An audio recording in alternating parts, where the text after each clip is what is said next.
Assalamualaikum warahmatullahi wabarakatuh. Selamat sore. Perkenalkan, nama saya Nafisa Dilai Fatmawati dengan NIM 042111333019 dari Statistika kelas O. Pada kesempatan kali ini saya akan menjawab sekaligus menjelaskan mengenai beberapa pertanyaan yang ada dalam mata pelajaran Statistika untuk akuntan untuk memenuhi nilai ujian tengah semester 2. Pada pertanyaan pertama, kami diminta menganalisis ada tidaknya perbedaan antara kumpulan data yaitu jumlah karyawan wanita dengan hipotesis awal yaitu 0,30. Oleh karena itu, kita menggunakan one sample t-test. Oke, jadi sebelumnya kita buat dulu hipotesisnya. Yang pertama adalah H0, rata-rata jumlah karyawan wanita sama dengan 0,30, kemudian H-alfanya, rata-rata jumlah karyawan wanita berbeda dari 0,30.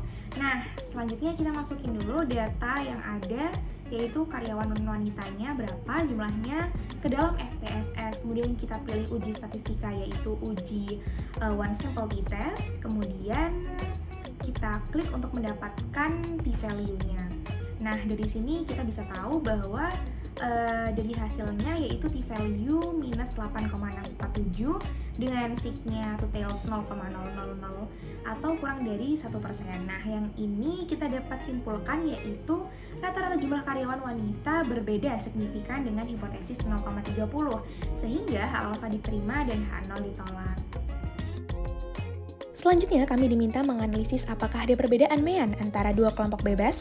Di sini kita menguji rata-rata penjualan CEO pria dan wanita, maka dari itu uji statistik yang tepat adalah two independent sample t-test.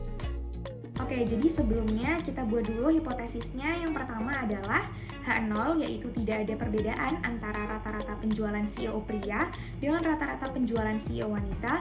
Kemudian H-alpha, yaitu ada perbedaan antara rata-rata penjualan CEO pria dengan rata-rata penjualan CEO wanita. Kemudian kita masukkan data penjualan CEO wanita dan pria pada SPSS. Kemudian pada variabel view, values-nya pada gender diubah menjadi kode 1 pria dan kode 2 wanita. Kemudian kita pilih uji statistik, yaitu dua independent sample t-test. Kemudian pada grouping kita input gender. Nah, di sini kita dapat melihat hasilnya bahwa hasil uji independent sample t-test menunjukkan bahwa terdapat perbedaan signifikan antara penjualan CEO pria dan penjualan CEO wanita dengan hasil sig 0,048 dan p-value-nya minus 1990, yang artinya signifikannya ini kurang dari 5%. Maka dari itu, hipotesis sebelumnya H0 ditolak dan H-alpha diterima. Kemudian kami diminta menganalisis apakah kategori industri dan gender CEO berhubungan. Karena mencari hubungan antara dua variabel kategori, maka uji statistik yang tepat adalah chi-square test. Oke, sebelumnya kita buat dulu hipotesisnya. Yang pertama adalah H0, yaitu tidak ada hubungan antara gender dari CEO dan kategori industri. Kemudian H-alpha, yaitu ada hubungan antara gender dari CEO dan kategori industri. Kemudian kita masukkan data gender CEO dan kategori dengan kode angka. Untuk itu pada values gender kita buat dua kode. Yang pertama 1 untuk pria dan 2 untuk wanita. Kemudian pada values kategori juga sama dibuat seperti itu, dibuat 7 kode. Selesai itu kita analyze, kemudian pencet descriptive statistik, kemudian pencet cross tabs. Kemudian kita input rows. Yang pertama ada gender untuk rows dan yang kedua pada kolom kita input kategori. Selanjutnya karena kita ingin menguji chi-square, jadi kita klik statistik dan pilih chi-square. Kemudian klik OK. Nah, dari sini kita dapat melihat bahwa hasil uji chi-square menunjukkan bahwa asymptotic significance yaitu 0,990 yang artinya melebihi dari 10%. Atau 0,1. Nah, hal ini menunjukkan bahwa gender dari CEO tidak ada hubungan dengan kategori industri. Dari hipotesis sebelumnya, kita dapat menyimpulkan juga bahwa H-alpha ditolak dan H0 diterima. Yang terakhir, kami diminta menganalisis apakah rata-rata penjualan sama dengan anggaran pemasaran.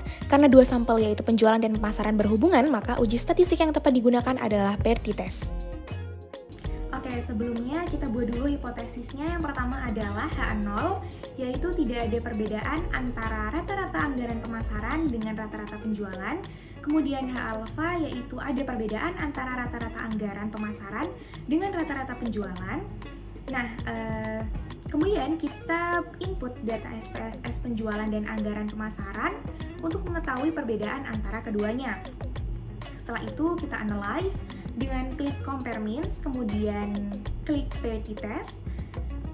Kemudian untuk variabel 1 kita input penjualan dan variabel 2 kita input anggaran pemasaran, kemudian klik OK.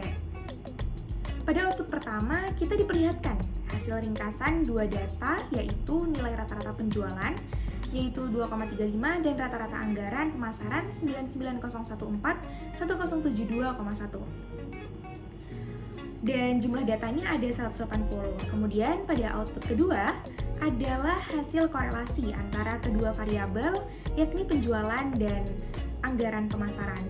Dan output ketiga ini adalah output terpenting. Pada bagian ini kita bisa menemukan jawaban atas pertanyaan yang sebelumnya, yaitu dari hasil uji di atas diperoleh sig-nya, sig to tilt-nya 0,000 yang artinya kurang dari 1%. Maka terdapat perbedaan antara penjualan dengan rata-rata anggaran pemasaran atau ada perbedaan signifikan antara rata-rata penjualan dengan rata-rata anggaran pemasaran. Maka dari itu, H0 ditolak dan H alpha diterima. Dengan demikian dapat disimpulkan bahwa anggaran pemasaran berpengaruh pada rata-rata penjualan. Sekian penjelasan dari saya, terima kasih. Wassalamualaikum warahmatullahi wabarakatuh.